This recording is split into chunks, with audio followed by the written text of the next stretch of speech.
Hi and welcome back to the channel. Today we have a little something special. Purple power! Yep, Slaanesh are back. They are. With a bite. They are. Yep, it's brilliant. This review we're doing the whole book, and if you're just wanting the points, there's a lot of changes and a lot of things got a lot more expensive. But the rules changed. Like nearly everything. It's not only better, the units are a lot easier. Demonettes that don't have a full A3 sheet of paper. Is this A3 or A4? I don't know. The dogs are here. Yeah. And so you'll hear them clopping around and one of them's just farted. Yeah, and snoring as well. In the sink. But yeah, the Demonettes are so much better, so much simpler. The new buff is phenomenal. You've got spells that can make them even more. They're now better, we think, than what Bloodletters used to be. Yeah. When you would get the mortal wounds on like 3. Yeah. I think they're very, very good. So full review, we're doing the points. Each unit's your new battalions. You've got 3 of them. Yeah. 4. Yeah, 4. And hosts. You've got better command abilities. It is a little bit different for the hosts compared to others. Yeah, they're basically 3 separate allegiance abilities plus depravity points, locus of diversion, and any 6s in the army that hit count as 2 hits now. Yes. Yeah, so the hosts are a little different, but we'll go into it in a few. So enjoy. Right, so the big kahuna. Points. Yes, very. Almost everything has changed. As per every other new battle tome I'm getting. So yeah. So I'm going to read out the new. Yep. And Harry'll read the old. Now, bearing in mind, although everything has pretty much gone up, the fact that all of the heralds are now wizards signifies obviously the point hike that you get, so don't jump to conclusions straight away. Wait till we go over the war scrolls a little bit later. I think there's only one thing that got worse, war scroll wise, but again we'll cover that later. So battle line Demonettes, they are now 110 for 10, and the discount is 300 for 30 instead of all 100 and 270. But they got much easier to use, and in my opinion better. Yeah. Bladebringer Herald on Exalted Chariot is now 220. That was 160. That's a huge increase. It is. But again, she's now a wizard. She's got a pretty decent spell. Yep. So the Bladebringer Herald on Hellflare is now 180. That actually didn't exist at all previously, so now you can just use a Herald on a Hellflare. Yep. The Herald on Seeker Chariot is 160. The Herald on Seeker Chariot used to be 100. Again, all of these, the Heralds have basically put the cost up by 60 points. Yeah. The Contorted Tome. Epitome, which is the which is the new model. It's the 2 Heralds with the mirror. All right. Oh yes. That's 200. Yep. The Infernal Enrapturous Herald of Slaanesh is 140. I'm not sure how much she was because she only came out in Wrath and Rapture and I haven't looked. But the Vengeful Allegiance. Don't even say the name because I've got no idea how to say that. That's the new Demon Prince with the Herald on top. Yeah, that's 200. Yeah. The Mask of Slaanesh is now 120. She was 80. The Vice Leader Herald of Slaanesh 120. She was 60. Keeper of Secrets 260, and I don't know if it was before, but it's now classed as a behemoth. Did you say 260? 360. Ah, right, yeah, it used to be 260 and still a behemoth. Yeah. But again, got better. The Shalaxi Hellbane, which is the named Keeper of Secrets, which we never had before. Yep, she's 340. Yep. The Exalted Chariot is 180. Exalted Chariot used to be 140, but again, in my opinion, got better. Unit of 3 Fiends is now 210. Now, I'm looking at the old General's Handbook here. There were 140 when there were units of 1. They then became units of 3 for 180 points, and they're now 210. Hellflare is 140. Used to be 80. Yeah. Hellstriders with claw spears are 100 for 5, and they are battle line for any Slaanesh army. Yep, still 100, no matter which way you kit them out, because there's 2 ways to build them. And it's the same price for the ones with the Hell Scourges. Yep. Seeker Chariots are 120. They were 80. Now, this is a small change. They used to be battle line if your army general was a Herald of Slaanesh on an Exalted Seeker Chariot. That is not the case now. No, now they are battle line in the God Seeker host. Yeah. Seekers are 120 for 5. Still 120. War Scrolls, the Hedonite host is 120. Yeah. Supreme Cyberits are 120. Is that new? Yeah, they're the battalions. We've never had battalions before. Right. And the Seeker Cavalcade is 140. Yeah. And it's 180 for the... I can't pronounce that. Epicurean Revelers. Yeah. So that's them. And the Fiend of Slaanesh is the scenery, that's free. The Dreadful Visage is 40. Mesmerizing Mirror is 60. And the Wheels of Excruciation. Sorry. Yeah, try and say that 3 times. Yeah, this is actually the first time I'm looking at this book, so sorry about my pronunciations. Yeah. But there we go, they are all the points. The other thing that changed is actually the depravity points. Yes. Quite a bit actually changed for them. So, when I find my page again, because I've just lost it.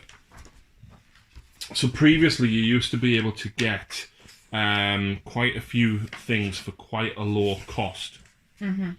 So, I'm not even going to explain what it was before, but basically you could get, for example, 5 Demonettes was 6. The lowest you can get now is 9 depravity points for the first thing to summon. Yeah. So Lucy's going to read these out, starting with the lowest. So it's 10 Demonettes is now 9 depravity points. 5 Seekers is 10. 1 Seeker Chariot is 10. 1 Vice Leader Herald of Slaanesh is 10. 1 Hellflare is 12. 1 Bladebringer Herald on Seeker Chariot is 12. The Infernal Rapturist is 12. And an Exalted Chariot is 15. The Bladebringer Herald on Hellflare is 15. 20 Demonettes is 18. 3 Fiends is 18. 1 Bladebringer Herald on Exalted Chariot is 18. 1 Contorted Epitome is 18. 30 Demonettes is 25. 3 Seeker Chariots is 30. And 1 Keeper of Secrets is 30. Yeah, them top 2 used to only be 24. But it is quite easy to build up depravity points now in comparison to what they used to be. I know there was a lot of to's and fro's between whether you could or couldn't get them. The allegiance ability now, of course, is that if a hero does a wound, if a Slaanesh hero does a wound to an enemy to an enemy unit and does not slay the model, you get 1 depravity point for each wound. And then for each wound that your hero takes without being slain, gains you an additional 1. So of course you're going to go for as many high wound heroes, I think, as you can. Definitely. To maximise the depravity points. There's a couple of other things that they all get just simply for being Slaanesh, which we never really had before. Yep. The first is Hosts of Slaanesh. After you have chosen the Slaanesh allegiance for your army, you must also choose a Host of Slaanesh keyword for your army. So before you could choose to have a host or lodge or court, whatever, but with Slaanesh you have to choose one of the 3. But it is a little different because you don't then... you have to take a specific artifact, but you've got more than one. Yeah, basically it's almost like you've got 3 separate allegiance abilities that are open to command traits and relics, but you get an additional small allegiance trait, in addition to the ones that we're going to cover now. Now, one that I like a lot is the Locus of Diversion. Yep. At the end of the charge phase, each friendly Hedonite hero that is within 6 inches of enemy hero can create a Locus of Diversion. If you do so, pick one enemy unit within 6 of the Hedonite hero and roll a dice, adding 2 if the hero is a greater demon. So a keeper. Yeah, so on a 4+ or 2+ if it's a keeper, that enemy unit fights at the end of the following combat phase. After all the players have picked any other units to fight, you cannot pick the same enemy unit as a target for this ability more than once in the same charge phase. Which is very interesting because you could charge 3 or 4 units into one big enemy unit and then all of them basically get to go before that unit. And chances are, if you're piling in more than 2-3 units, that enemy hero's unit's gone. Yeah. The only issue with that is you're relying on a 4+, and if you fail it, another hero can't do it on the same unit. But, you know, if you've got a keeper going in there on a 2+, it's reasonably accurate. And surprisingly, the opposite to him, I've like the other one, Euphoric Killers. If the unmodified hit roll for an attack made with a melee weapon by a Chaos Slaanesh model is a 6, that attack inflicts 2 hits on the target instead of 1. If the attacker model's unit has more than 20 models, it inflicts 3 hits on a 6 instead of 2. That is basically what Demonettes almost used to have. It was slightly different, but it's now across the board for all Slaanesh units, which is brilliant. Exactly. I like that a lot. Yeah. So no matter which of the 3 hosts you choose, you get Locus of Diversion and you get Euphoric Killers and the Depravity points. Yeah. So what we'll do now is we'll break down each of the 3 allegiance abilities. Most of them don't give very much, and each one of the 3 changes one of the battalions a little bit later on, which we'll cover later, so we won't cover that in these. But within each host, you've got 6 command traits and 6 artifacts to choose from. Yep. The first is the Invaders host. So, an Invaders host army can have up to 3 generals instead of 1. Only one of the generals, which is you choose, can have the command trait, but all 3 are considered to be generals for the purpose of using command abilities. However, an Invaders host general cannot use the command trait or command ability while they are within 12 inches of another general from the host. In addition, each time one of your generals is slain for the first time, you receive 1 extra command point. Now, I do like that, but the issue that I've got with that is there's 2 command abilities in the book. Yeah. Which is on the Keeper and then the new named Demon Prince. Yeah. Yes, it does mean you can use your reroll Charge or Inspiring Presence from further away because they are classed as your general, but you've also then got to keep them more than 12 inches away from each other. Yeah. So the next part of this, the host, is at the start of your hero phase, you receive D3 depravity points if any friendly Invaders host units are wholly within enemy terrain. If 3 or more units are wholly within the enemy terrain, you receive D6 depravity points. That's pretty good. Yeah. But obviously you want fast-moving units. They go across the board. Yeah. And get there. And it does change one of the battalions, which again we'll cover one of the battalions there. Which one does it change? The Epicurean Revelers battle. Epicurean Revelers. You have to have 2 to 4. So a little bit confusing, but basically, if you run a Hedonite host battalion, which is the giant one, then you have to take a second of the Epicurean Revelers smaller ones if you are running Invaders hosts. That's all. So, you know, that's a massive, massive army to go through. Command traits are pretty... Some of them are good, some of them are bad, I found. Not all of them are amazing. So the Invaders host command traits, you can... the first one, best of the best. You can reroll wound rolls for attacks made by this general whilst this general is within 6 inches of another hero. Doesn't say enemy or friendly. No. Just another hero. And Slaanesh army, there's a lot of heroes. Yep. At the end of the combat phase, if any enemy units were destroyed in that combat phase and this general is on the battlefield, you receive 1 command point. That's alright. But again, there's not many command abilities. Nope. Suppose you can re-roll stuff. Yeah. Hurler of Obscenities. At the start of the combat phase, you can pick 1 enemy hero within 6 of the general. Until the end of the combat phase, add 1 to hit rolls for attacks made by that enemy hero that target this general, but subtract 1 from the save rolls for attacks that target him. So basically, you give them +1 to hit, but then they've got 1 less save. Which isn't bad, actually, because if you then use the Locust to make them fight last, you might kill them. Territorial, add 1 to the number of depravity points you receive from the Escalating Havoc battle trait if this general is wholly within the enemy territory at the start of your hero phase. And that's the one where you get D3. Skin Taker, at the end of the combat phase, if any enemy models were slain by wounds inflicted by this general's attacks, you can heal D3 wounds allocated to this general.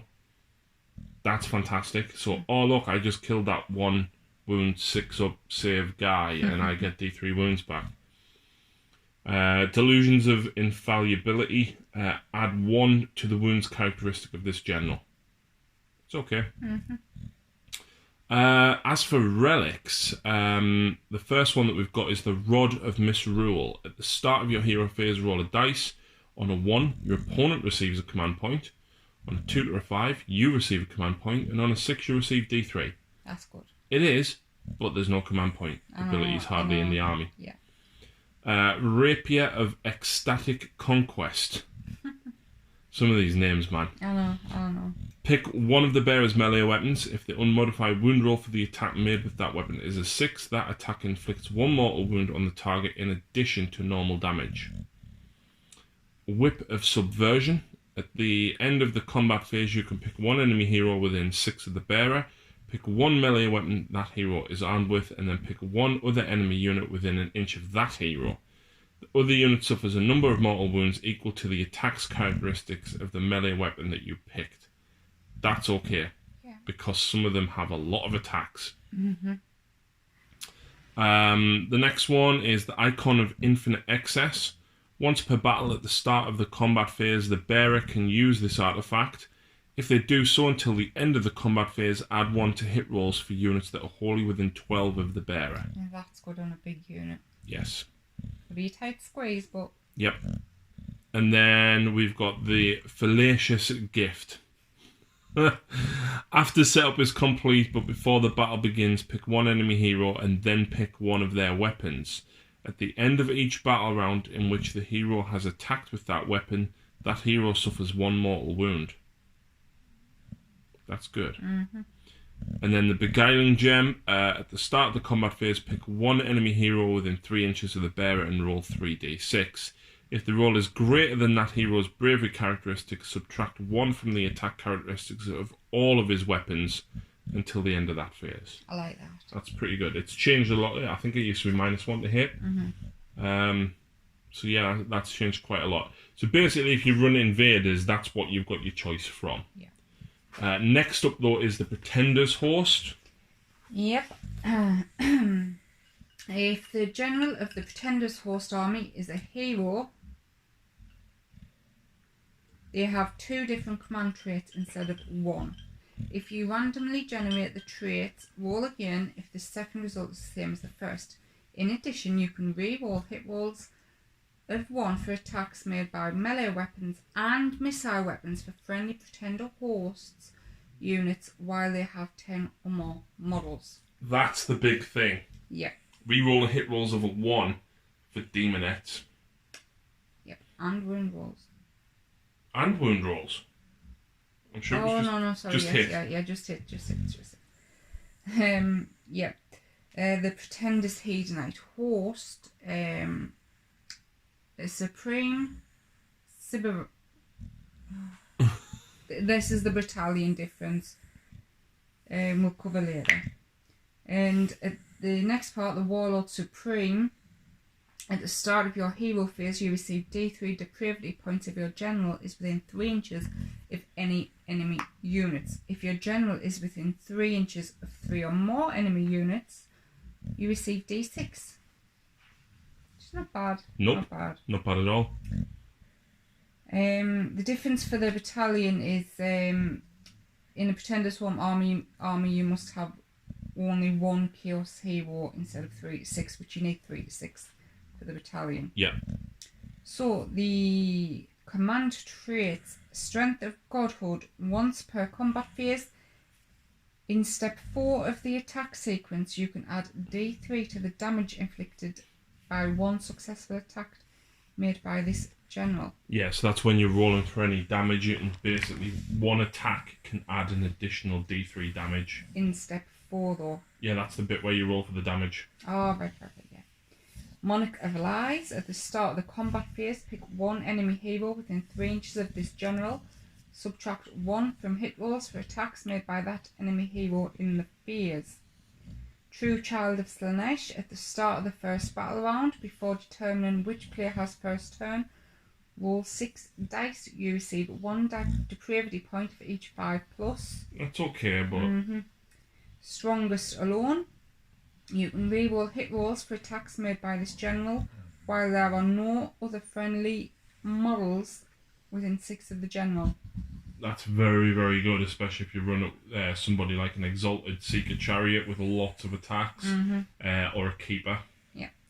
Hunter of God Beats. Add 1 to the damage inflicted by successful attacks made by this general that target a monster. It's alright. Yep, and the final one: do not take battle shock tests for friendly Pretender host units while they're wholly within 9 of the general. And the Artifacts of Power: the Crown of Dark Secret. At the start of the first battle round, pick 1 enemy hero. You can reroll hit rolls for attacks made by the bearer that target this hero, and you can reroll unbinding rolls for unbinding attempts made by the bearer for spells that were cast by that hero, which is good if you're going against some heavy magic. Yeah. Pendant of Slaanesh. At the start of your hero phase, you can heal up to D3 wounds allocated to this bearer. I like that because you can keep yourself alive, keep doing more damage, but because you heal, you can then take more wounds to gain more depravity points, so I like that one. Yep. Silver Slash. Pick 1 of the bearer's melee weapons, add 2 to the attack characteristics. Spectrum of Domination. At the start of your hero phase, if the bearer is within 12 inches of enemy heroes and your opponent has command points, roll a dice. On a 4+, your opponent loses 1 command point and you receive 1 command point. That's cool. Breathtaker. You can re-roll the dice roll that determines if an enemy hero within 3 inches of the bearer is affected by Lord of Diversion battle trait. Right, so yeah, that's pretty useful. And Mask of Spiteful Beauty. At the start of your hero phase, pick 1 enemy unit within 6 of the bearer, subtract 2 from the unit's bravery until your next hero phase. One thing I've noticed as well, and you'll notice when we get to the spells, there's lots and lots of ways to debuff bravery and then do damage. So that's pretty cool. Yeah, the Locus of Devotion is on a 4+, the enemy fights. Diversion, yeah. So obviously getting to reroll that is pretty useful. Yep. And the final host is Godseeker's Host. Yep. So in the Godseeker's Host, you add 1 to charge rolls for units in the Godseeker's Host army, which, bearing in mind a lot of Slaanesh can run and still charge, is pretty decent. If you take the Godseeker Host, the Epicurean Revelers, a Hedonite host, which is the big one, must contain 2 to 4 Seeker Cavalcade battalions instead of 1 to 3. So basically you have to take an extra 1 of the Seeker Cavalcade. Maniacal Hunters. At the start of your charge phase, you receive D3 depravity points if any friendly Godseeker hosts made a charge move. If 3 or more made a charge move, you get D6 instead of D3. It's alright. Command traits, Hunter Supreme. You can reroll hit and wound rolls of a 1 for attacks made by this general if he made a charge move in the same turn. Thrill Seeker. This general can run and still charge later in the same turn. If this general already has that ability and allows them to run and still charge later in the same turn, add 3 to run rolls for the general instead. That's good. Because you can spend a command point to go 9, which is very, very good. Into the Fray. The hit roll for the first attack made by this general during the battle is automatically a 6. Do not roll a dice. Oh. But it's the first hit in the entire battle. Yeah. And that's it. I don't think I like that. No, actually. It does sound good, but it just once, it's not enough. No. Trail Sniffer. At the start of your hero phase, roll a dice if this general is wholly within enemy territory. On 3+, add 1 to the attack characteristics of the general's melee weapons. Symphonic. At the start of your combat phase, roll 1 dice for each enemy unit within 3 of the general, and on a 2+, you suffer 1 mortal wound. It's okay. Speed Chaser. This general can retreat and still charge later in the same turn. I like that. That's good. And as for the artifacts, we've got the cameo of the Dark Prince. Once per battle at the start of your hero phase, the bearer can use this artifact. If they do so, you receive 1 command point, and until your next hero phase, you do not have to take battle shock tests for friendly Slaanesh units whilst they're wholly within 18 of the bearer. Now that's better than the other one, because it was only 9 the other one. Yeah. 9 inches. Girdle of Realm Racer. Subtract 1 from the bearer's wounds characteristic. However, the bearer can fly. Could be handy, depending on the... But then you would always just hit the Thermal Pelt Cloak, which is +4 and fly. It's not good at all. Threnody Voice Box. At the start of the combat phase, you can pick 1 enemy hero that is within 3 of the bearer. Subtract 1 from the attack characteristics of the melee weapons used by that hero. That's okay. Lash of Despair. At the start of your shooting phase, you can roll a dice for each enemy unit within 6 inches of the bearer, and on a 4+, they suffer 1 mortal wound. Again, it's okay. And Rapturing Circlet. Enemy units within 3 inches of the bearer cannot retreat. In addition, at the start of your hero phase, roll a dice for each enemy unit within 3, and on a 2+, they suffer 1 mortal wound. So that's alright. That's alright. If it knocks something down the next bracket. Yeah, and especially considering they can't retreat, and then with the Locus of Diversion, you can make them potentially go last. And then Bindings of Slaanesh. At the start of the combat phase, you can pick 1 enemy hero within 3 of the bearer and roll 2d6. If the roll is greater than that enemy hero's move characteristic, subtract 1 from hit rolls made by the enemy hero until the end of the phase. In addition, if the roll is greater than the hero's wound characteristic, then you suffer d3 mortal wounds. So that is actually pretty good. We've then got 6 normal spells, 3 for a greater demon, and 3 for mortals as well. So, spells.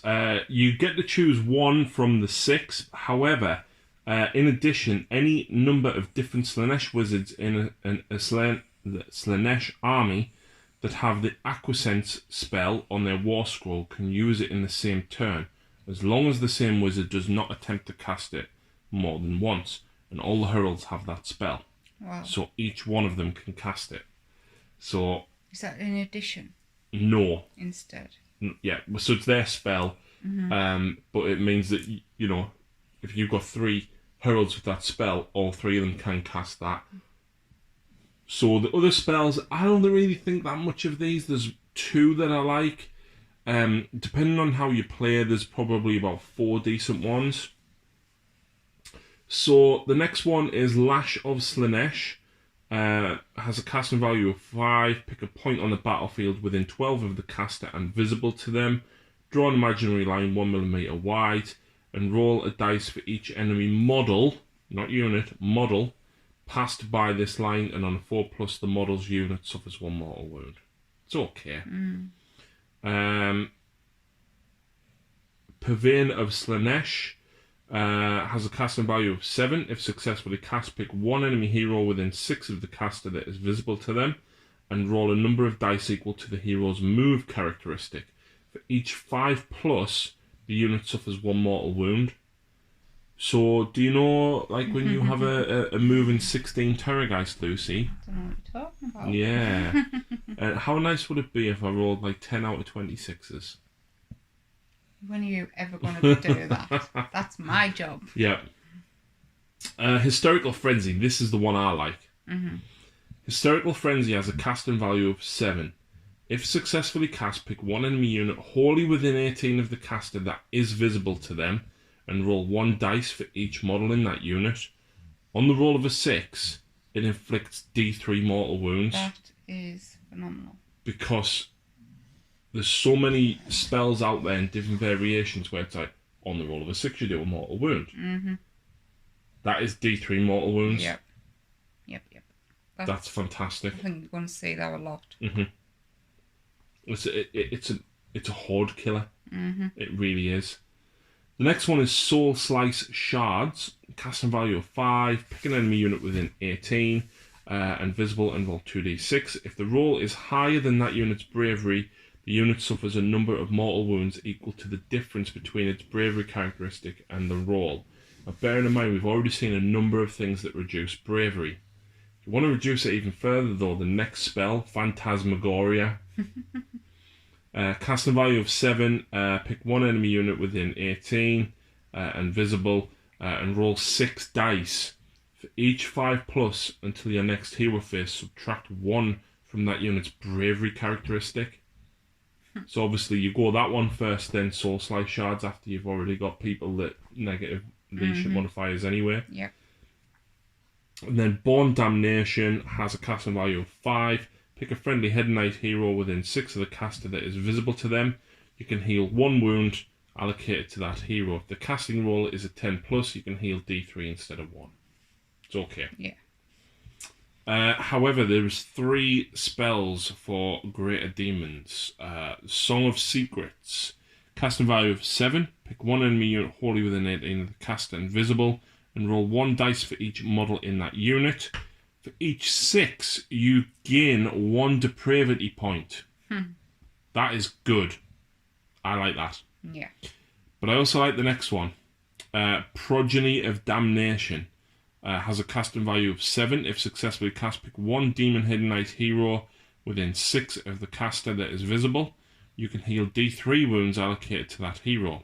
If the casting roll was a 10+, you can heal D6 instead. Yeah, I like that. So you take that with that artifact that was heal D3, and then have the Keeper cast on them as well. You can heal 2d3 or D3 plus D6. Yeah, and just from what I have done with regrowth for the Sylvaneth healing D6, it's massive. Yeah, especially when you obviously want to take damage, you can keep healing yourself and taking more damage. And then the last one is Slothful Stupor. Honestly, try and pronounce any of these when you've had some alcohol and just don't even try. It has a casting value of 8. Pick one enemy hero within 12 of the caster that is visible to them until your next hero phase. That hero cannot use command abilities and cannot run or attempt to charge. That is going to be used every time you've got a Great Demon. That's the problem. All 3 of them spells are really good, but 3 Keeper of Secrets is over 1,000 points. Yeah, but imagine the depravity points. There is that. I think that's how they've done this. Small to start with. Small model count army, like to start with the army, then just the amount of depravity points you can get in 2 turns. You just like, oh, there's 30 demonettes. I mean, bearing in mind that they also you generate depravity points if the hero does damage via spells and things as well, right? So imagine, for example, you've got a block of 20 Liberators, and I cast that Soul Slice Shards on you after I've done -40 of bravery. Roll 2d6 and you suffer a number of mortal wounds, which is the difference. you're going to get 5 or 6 possibly off that. Then obviously you're getting stuff at the beginning of your turn. And then obviously if you're charging, you're taking wounds. The chances are you could probably rack up probably 20 in a turn. We'll of course see in the battle report. There's also some mortal spells. There's no mortals in the book. No. And the Chaos Lord of Slaanesh is gone, which is a little bit disappointing. But Chaos Lord sorcerers on Manticores and things like that can still take these. You can still take a sorcerer from Slaves to Darkness and be able to cast these. Of course, there is only 3. We've got Battle Rapture. Pick a mortal Slaanesh unit wholly within 18, and they don't need to take battle shocks. If your cast and roll is a 10+, you can pick 3 friendly mortal Slaanesh units within 18 instead of 1. We've got Dark Delusions, has a caster value of 5.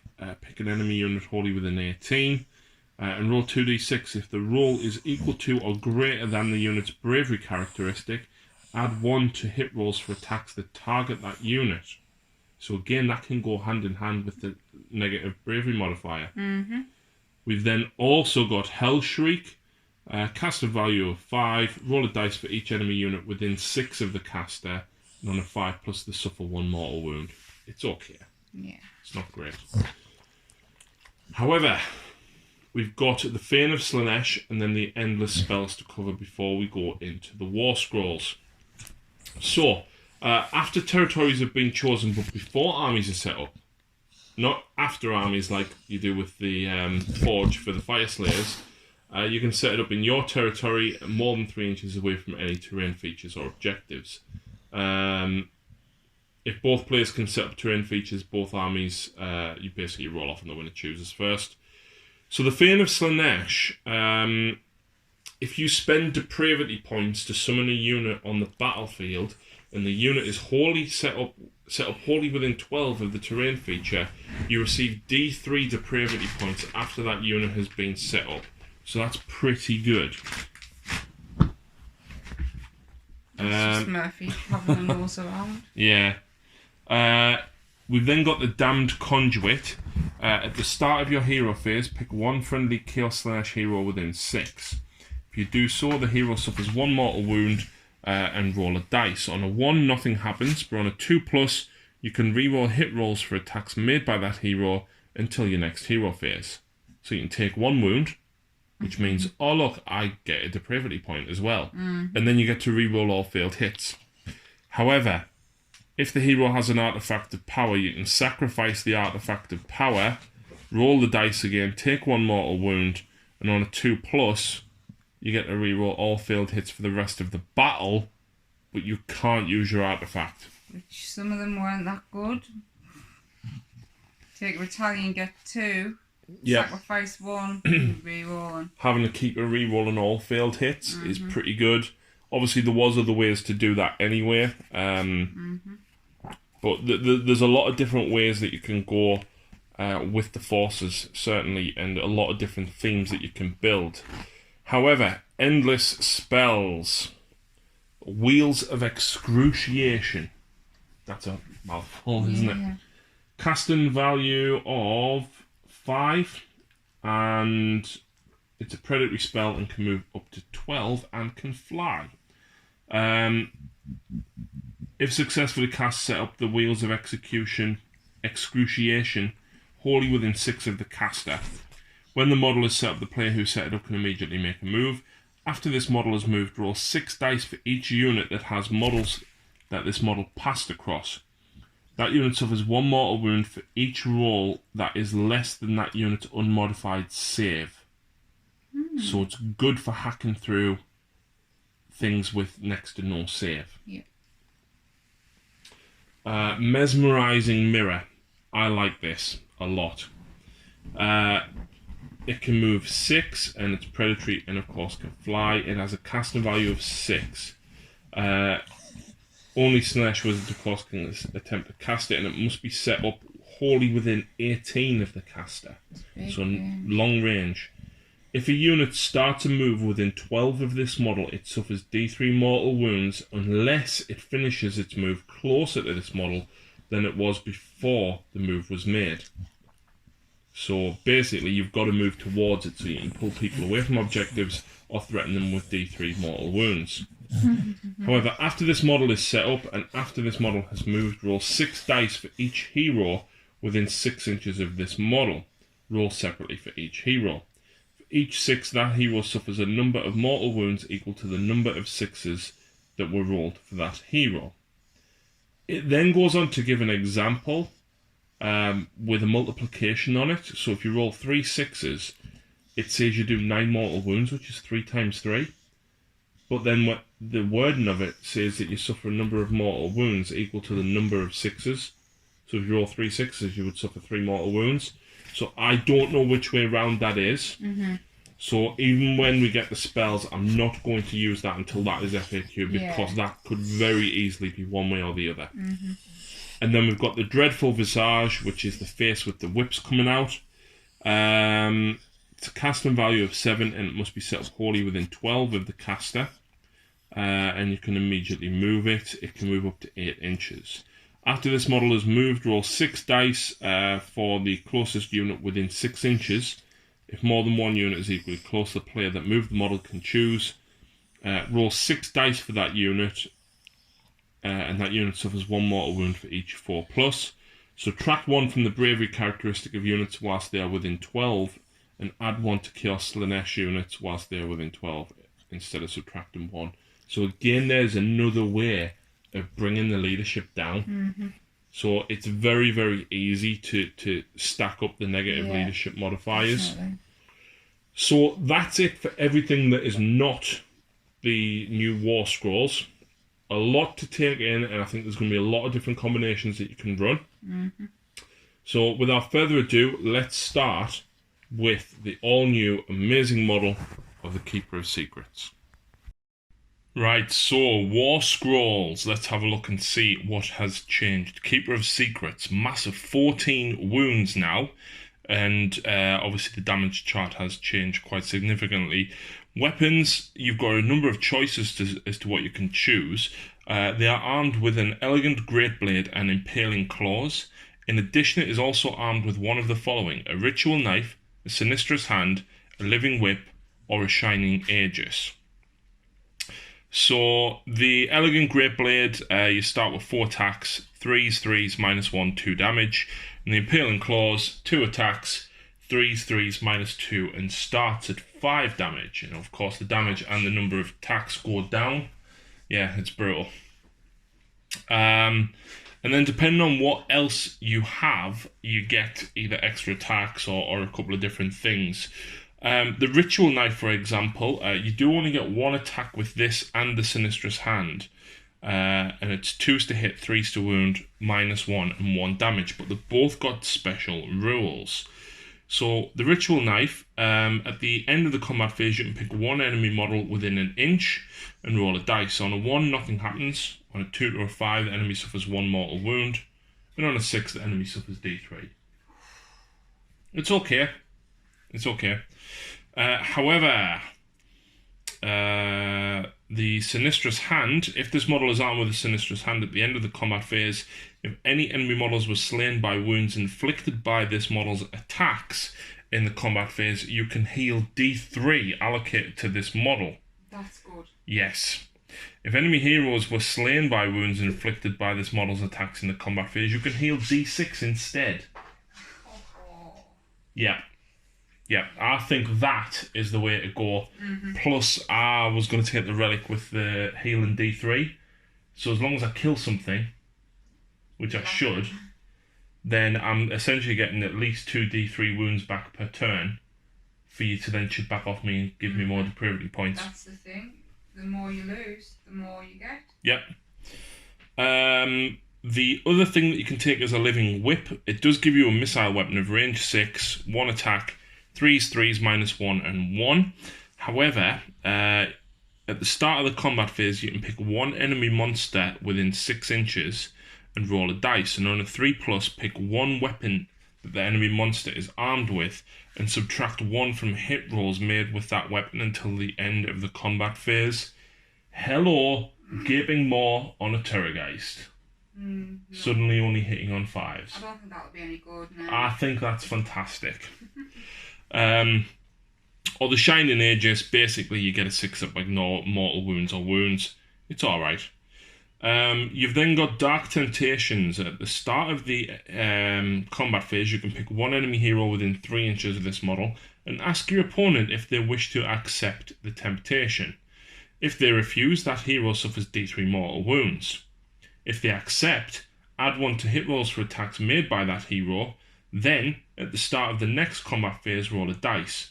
On a 1 to 3, that hero no longer receives this modifier on their hit rolls. On a 4 to 6, the hero is slain. Yeah. That's... Well, what can you say about that? So you can have a 50-50 chance to get +1 to hit.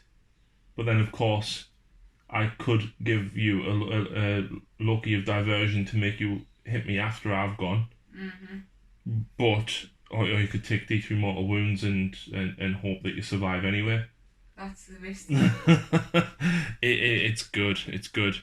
You've also got Delicate Precision. If an unmodified wound roll for an attack made with a melee weapon by this model is a 6, that attack inflicts a number of mortal wounds equal to the damage characteristic of the weapon used for the attack, and the attack sequence ends. So basically, you don't get to take a save, is what it's saying. It's to represent basically the pincers and stuff cutting through any armour. It's nice. It's very Slaanesh that it's instead of, rather than in addition. I like it. I like it. And then his command ability, Excess of Violence. Pick another Hedonite unit that's already fought within 12 inches, and you can pile in and fight again, basically. So it's a bit like Feeding Frenzy from the Flesh Eater Courts, which is, you know, if you've got to keep a fighting twice and he's got extra attacks and God knows what, it can be very nasty. So, next up we've got Sylesk, the Vengeful Allegiance, which is the Herald and the Demon Prince combo. 9 wounds, movement 8, 4+ save. 2 melee weapons. You've got the Axe of Dominion, which is a guy, the bigger guy on the bottom's carrying. 4 attacks, 4s, 3s, -2, and D3. That's brutal. That's pretty brutal. And then you've got the Scourging Whip, which is 8 attacks, 3s, 4s, -1, and 1. It's worth noting as well, this guy has the Demonette keyword. Really? Which is handy for one of the battalions later. And some of the, I think it was the Allegiance ability, I can't remember now, but yeah, double check your keywords because there's a lot of overlapping stuff. So Companion, Esk attacks with the axe. For rules purposes, Esk is treated as the same manner as a mount. Aww.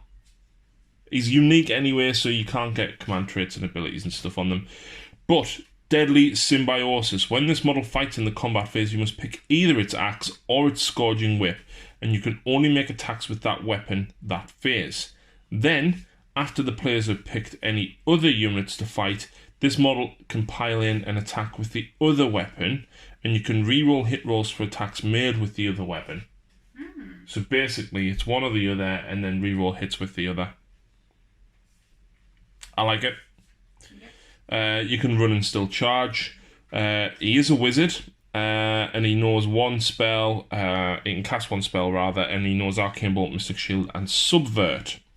Subvert has a casting value of 7. If successfully cast, pick one enemy hero within 18 and visible to them. That hero cannot use any command abilities until your next hero phase. That. If you've got one hero left and a couple of hordes, and oh no, you can't use Inspiring Presence anymore, and then debuff the morale, and then kill a couple, and then oh no, I'll just battle shock you off the board. And this is the second command ability in the book, and the only other command ability in the book. So you can use this command ability at the start of the combat phase if this model is your general and is on the battlefield. If you do so until the end of the phase, you can reroll hit rolls of a 1 for all friendly Chaos Slaanesh units that are wholly within 18. In addition, you can use this command ability at the start of the Battle Shock phase if this model is your general and is on the battlefield. If you do so, don't take any Battle Shock tests for Chaos Slaanesh units wholly within 18. So it's kind of a double-edged sword. He's pretty cool. Next up, we've got Shalaxi Hellbane, the named Keeper of Secrets, and I like this keeper a lot, Lucy. Yeah. And he's less than one of the other keepers. But let's see what you think, okay? So, Shalaxi Hellbane, all the same stats as a Keeper of Secrets. Impaling Claws, exactly the same again. Same wounds, damage, and hits. However, he's armed with a Soul Piercer. And can also take a Living Whip or a Shining Aegis. To be honest, I don't know which one I would go with. I would probably take the Living Whip or possibly the Aegis. Because I don't think he can actually heal himself, so I think the Aegis might be the better choice. But, after Stella settles down, we've got the Cloak of Constriction. Add 1 to save rolls for attacks made with melee weapons by enemy heroes that target this model. So I just get +1 save. That's good. Yep. Who doesn't want that? Yep. Delicate Precision, so if you roll a unmodified wound roll of a 6, it does the weapon's damage in the form of mortal wounds. We've got Irresistible Challenge, and this is the bit that I like, Lucy. At the start of the enemy charge phase, you can pick one enemy unit, one enemy hero within 12 of this model, and more than 3 inches from any models in your army, so they have to be out of combat. Mm-hmm. And ask your opponent if they wish that hero to accept Shalaxi Hellbane's challenge. If they refuse, the hero suffers D3 mortal wounds. If they accept, that hero must attempt to charge and must finish the charge move within ½ an inch of this model, if it is possible to do so. In addition, if the challenge is accepted, any attacks the hero makes in the following combat phase must target this model. So you have to hit him, so you can bait him away from units that are holding objectives and things like that, or take mortal wounds. I like that. And then, of course, you use the local diversion, which means that you potentially have to fight last as well. Yeah. Which is good. The Living Whip's exactly the same, the Shining Aegis is exactly the same. However, Killing Stroke, at the start of the combat phase, you can pick one enemy hero within 3 of this model. If you do so, all attacks made by this model in that combat phase must target that model. But the damage characteristic for this model's Soul Piercer is a 6 instead of D6.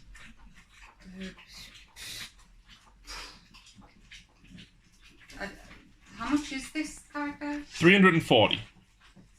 So yeah, 340 points. But the thing is with a Soul Piercer, right, it hits on 2s, it wounds on 2s, it's -3 D6. But of course, if you roll a 6 to wound, it does D6 mortal wounds. But if you're attacking using the Killing Stroke and you get that 6, that's a flat 6 mortal wounds. Yeah. He is obviously, of course, a named character. You can't take any command traits or relics on him. But to be honest, I don't see why you would not include him. No. He's fantastic. I really, really like him, and I will be building my keeper as him. Just because, obviously, we've got the Forge World one, so we can use that as a normal one for the moment.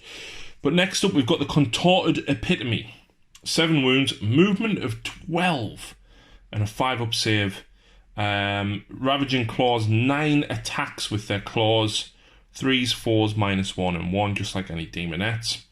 And then we've got Coiled Tentacles, 3-inch range, 2 attacks, 3s, 4s, -2 and 2 damage. So they've got enough to do quite a bit of damage. Now, of course, this is a hero as well, so you can get depravity points from it. Gift of Power, you can re-roll casting, unbinding and dispelling rolls for this model. What? Yep.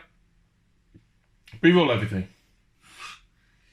Roll a dice each time you allocate a mortal wound to this model. On a 2+, the wound is negated. on a 2+, it is negated. Yeah, I'm kind of guessing this should have been more expensive. Oh, no, this is the other one. Yeah, this is the 2 heralds with a mirror. Horrible Fascination. At the start of the combat phase, roll a dice for each enemy unit that is within 6 inches of any friendly models with this ability. On a 4+, the unit fights at the end of the combat phase after the players have picked any other units to fight with. If a unit that is affected by this ability is also affected by any rules, and this goes across the whole battle tome as well. Basically, if you get affected by this, but if it has anything that allows it to fight at the start of the combat phase, it negates it, so you just count as basically one of your alternations. So it's good that they've addressed that, because obviously the Gloomspite one, basically you've got Fanatics that fight first, you've got turn 3 for Eiseneth, and I think there was something else in the Flesh Eater book that made you fight first. There was a few things, so it's good that they've actually picked up on that and done that. However, it can attempt to cast and unbind 2 spells, Lucy. That's good. Yep. So it's probably one of the better wizards that we've got. Overwhelming Acquiescence is what it's called. Has a casting value of 7. If successfully cast, you can pick up the D3 enemy units within 24 that are visible, and you can re-roll hit rolls of a 1 for attacks that target those units until your next hero phase. So it's like Marker Light, so you can just go bang, I'm getting re-roll 1s against you. Yeah. Which is good. Now that one isn't... There's only them with this spell, and they are unique, so that's fine. But every herald has Acquiescence, but it only affects 1 unit as opposed to D3. So we'll get into those in a few seconds, because that one's only got a casting value of 5, and it is only range 18. Obviously, 2 heralds coming together, pooling their power, basically makes it a better version. So I'll cover the chariots and heralds all together here, because essentially it's a herald, it's a chariot, it's a herald on a chariot. That's basically what it is.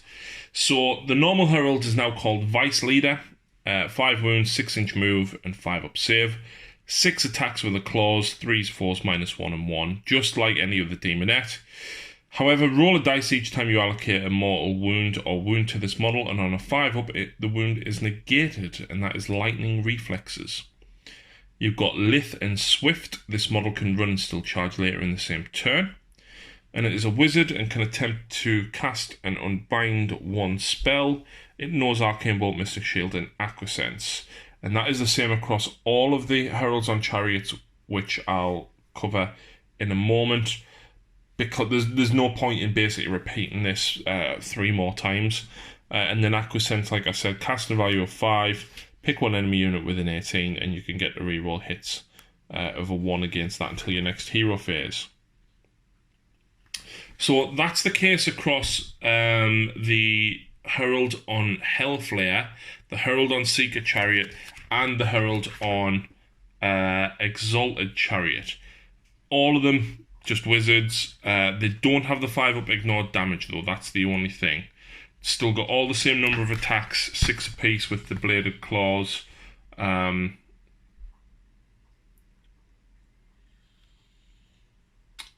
No, the attacks are ever so slightly different between the whips and the claws, but you get the idea. However, the heralds basically have 2 more wounds than what their chariot version does. Movement and everything is pretty much the same across the board for all of them, so movement 12 on the chariots. However, there is a couple of different abilities that you can get. Of course, all of the poison tongues, from all of the Seekers have the exact same stat line right the way across all of the data sheets. But obviously, number of attacks depends on how many Seekers are pulling your chariot. Obviously, the Exalted one has more Seekers. And the same goes with Piercing Claws and Flens and Whips. You get different amount of attacks depending on who's got what. But abilities, Soul Center, and this is on the Hellflares. So at the start of the combat phase, roll a dice for each enemy unit within an inch of this model. On a 4+, the enemy unit suffers D3 mortal wounds. In addition, for each 4+, Add 1 to the attack characteristic of this model's melee weapons until the end of the phase. Bearing in mind, right, the Herald on Hellflayer has 6 with its Ravaging Claws, 6 with its Piercing Claws and Flens and Whips, and then it's got 4 with a Poised Tongue. Oh look, I've now got 775 because I rolled 1 4+. That is just that. Hellflayers are decent. Blade Bringer is the Herald on Seeker Chariot.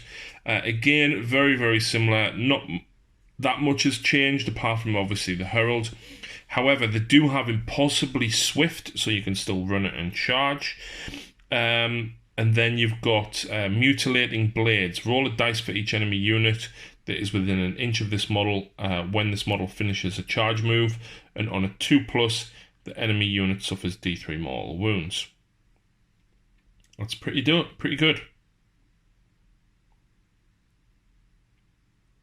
I'm actually just having a look.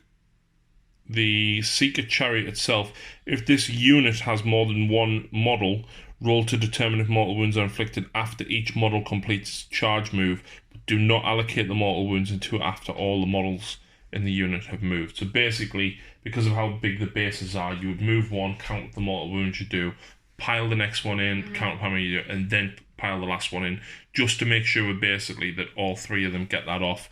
So that's the only difference for that. And then, of course, the Exalted Chariot. This Herald actually only has 10 wounds. It's only got 1 more than the normal Exalted Chariot.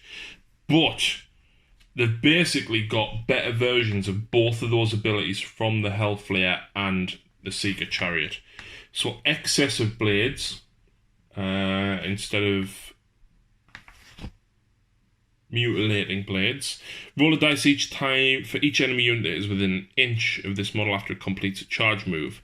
On a 1, nothing happens. On a 2 to 4, it suffers D3. And on a 5+, it suffers D6.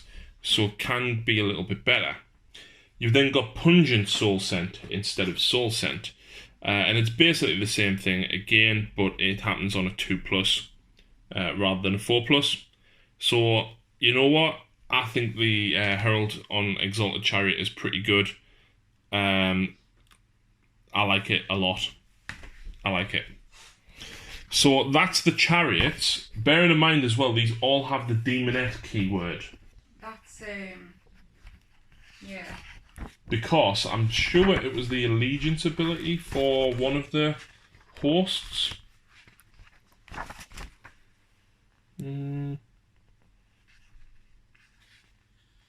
No, I'm sure there was something that affected specifically Demonette units. I'll double check that in a few minutes though.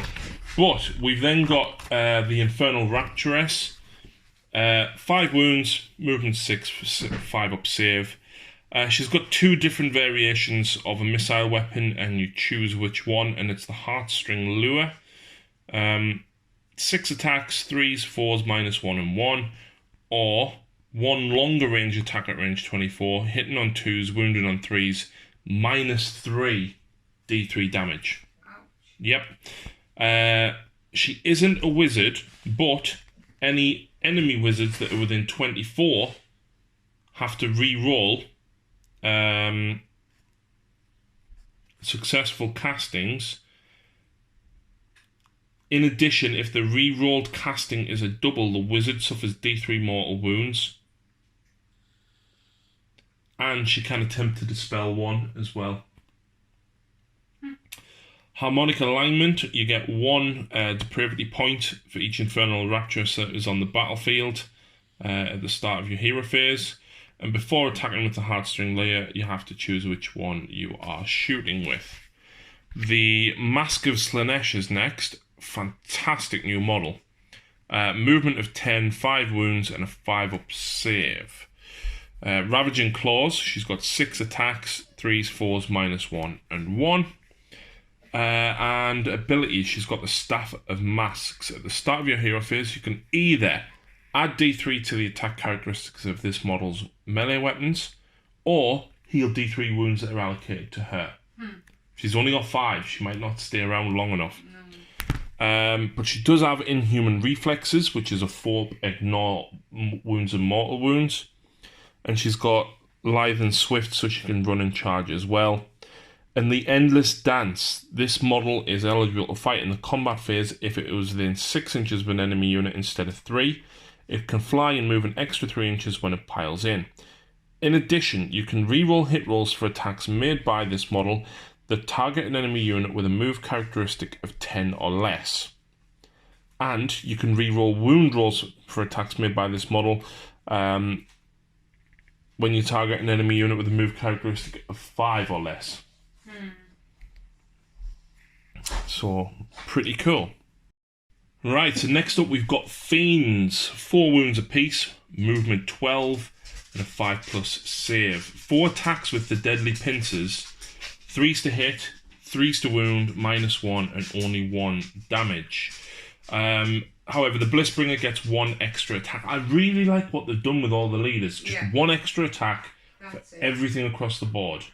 Yeah. They didn't do it with Grots though. The Grot leader gets +1 to hit. So odd, but never mind. So yeah, these are pretty good. They've got the Barbed Stingers as well, which is 1 attack, 3s to hit, 3s to wound, -1, and C below for damage. So the Deadly Venom. If the target of an attack made with the Barbed Stinger has a wound characteristic of 1, then it has a damage characteristic of 1. If the target of an attack has a wound characteristic of 2 or 3, the damage is D3. And if it has a wounds characteristic of 4 or more, the damage is D6. What? Yep. That's for the Fiends? Yowza. I don't know what the rules were from Wrath and Rapture because I honestly didn't look at them. Because of the rumours of this book coming out anyway with the new models, I didn't try and learn them at that point. But they've got Disruptive Song, subtract 1 from casting rolls for enemy wizards whilst they're wholly within 12. And Sporific Musk. I know. Subtract 1 from hit rolls for attacks made with melee weapons that target this unit. In addition, while this unit has 4 or more models, so you need a combined unit, subtract 1 from wound rolls that target them with melee weapons. Yep. Next up, we've got Demonettes. So much easier. Yeah. So much easier. I just want to point out as well, Lucy, the Barbed Stinger. Imagine you get a 6 to hit. Counts as 2 hits. So, Demonettes, 2 attacks with a piercing claws, 4s and 4s, -1, 1 damage. Fine. The Allura has one extra attack. Great. Standard Bearer, 1 in every 5 models in this unit, and this is new because it used to be 1 in every 10, can be either a Demonette Banner Bearer or Demonette Icon Bearer, which means in a unit of 10 you can take both banners. However, the Demonette Banner Bearer, you can reroll charge rolls for this unit whilst it includes a Banner Bearer. And an Icon Bearer, if an unmodified Battle Shock roll of this is a 1, and it includes any Demonette Icon Bearers, you can add D6 models to the unit. And no models flee, so it's much like what you're used to with all other battle line demons. Hornblower, 1 in every 10 in this unit can be a Hornblower. If the unmodified roll for the Battle Shock test for an enemy unit that is within 6 is a 1, you must reroll it. And then Lithe and Swift, of course they can run and still charge later in the same turn. Yeah. Seekers, not much change with the Seekers to be honest. The Heart Seeker gets an extra attack. 1 in 5 models can be a Banner Bearer or an Icon Bearer. So again, if you run a unit of 10, you can take 1 of each. The Seeker Banner Bearer lets you reroll charges, and of course the Icon Bearer, if you roll a 1 for your Battle Shock, you get D3 models back. And then the Hornblower is pretty much the same as the Demonette. They are basically Demonettes, but of course on top of the Seekers. Quicksilver Speed, you can roll 2d6 instead of d6 when you run, make a run roll for this unit. In addition, this unit can still run and charge. They move 14 inches, plus 2d6, plus their charge distance. And Murphy's just let one rip. Yeah, he's right beside And then you've got Soul Hunters. If any enemy models were slain by wounds inflicted by this unit's attacks in the combat phase, add 1 to the attack characteristic of this unit's melee weapons in the next combat phase. So if you kill something, you get an extra attack next time. Yeah. So that's pretty good. Oh, here we go. Hellstriders. Yeah. Put them back on the shelf. Pretty much, yep. So Soul Hunters is the same ability. You get an extra attack. Same as the Seekers. Hornblower is the same thing again. And then Icon Bearer. Add 2 to the bravery characteristic of this unit whilst it includes any Icon Bearers. Or a Hellstrider banner. You can reroll charge rolls whilst it includes a Hellstrider banner bearer.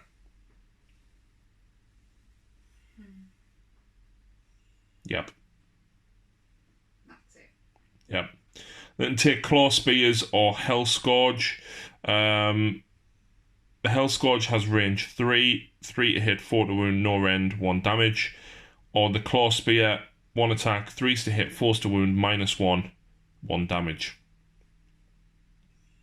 The Hell Scourge has range 3. The Claw Spear has range 1. You'd always take the Spear because it gives you -1. And that's it. Hellstriders, the battle line, but they're not good. The Demonettes are much better. You just hit Demonettes every time. Every time. If Seekers could be battle line, it would be absolutely fantastic. I'm going to run Hellstriders because I don't have 90 Demonettes. That's it. There is a couple of battalions which we actually didn't cover at the beginning, and some of them are pretty tasty. There is only 4, so the big one, you have to have 1 of each of the 3 smaller ones, but all it does is add 1 to the bravery characteristics for units in this battalion. In addition, you get D3 depravity points at the start of your hero phase. It's okay. Supreme Saberites, 3 to 6 Chaos Slaanesh heroes. At the start of your hero phase, roll a dice. If the roll is less than or equal to the number of heroes from this battalion that are on the battlefield, you receive 1 command point. Great! But I've got 2 command abilities. This is the one I like. Epicurean Revelers, 2 to 6 units of Demonettes. 0 to 4 Hellflayers, Exalted Chariots, or units of Fiends in any combination. If an unmodified wound roll for an attack made by a melee weapon by a Demonette from this battalion is a 6, it inflicts 1 mortal wound on the target and the attack sequence ends. What did I say had the Demonette unit, Lucy? Oh, yes. Hellflayers and Exalted Chariots. Which is cool. But I've just realised I've got Seeker Chariots and not Exalted Chariots. But still, that's pretty handy. To be honest, you want to max this out. If you're running blocks of Demonettes, you want this. I'm going to pay for it in the battle report, but it's not going to be maximised at all. And then the last one, the Seeker Cavalcade, 2 to 6 units of Seekers or Hellstriders in any combination, and 0 to 4 units of Seeker Chariots. A model from this battalion is eligible to fight if it is within 6 inches of an enemy instead of 3, and it can move the extra 3 inches when it piles in. They're alright. I like this book. I think it's got a lot more teeth than what Slaanesh had before. They had very, very little mortal wound output. The fact that the entire army gets an additional hit on the roll of a 6 is phenomenal. And I think if you're going for blocks of 30 Demonettes to get the 3 hits on a 6, and then your 6s to wound to do mortal wounds, but then, oh look, I've got all these spells that I can cast where I get to reroll hits of a 1 as well. Yeah. I think it's definitely a big improvement. Demonettes are the new bloodletters. Mm-hmm. Yeah, I like it a lot, and it's very, very fast. I mean, even the Demonettes, the fact that they can run and charge. Yeah, I love that. It's a very fast-paced army, it's definitely a style of army that I like playing, in particular like Dark Eldar and things like that. So yeah, it is available to pre-order right now, guys. So of course, go and check out Battle Bunker, where you can pre-order. Justin's doing some amazing deals on all of the Slaanesh goodness that is available for pre-order as well. So go and check him out. But once again, thank you to Games Workshop for this preview. Yeah, for sure. And we'll see you in the battle report.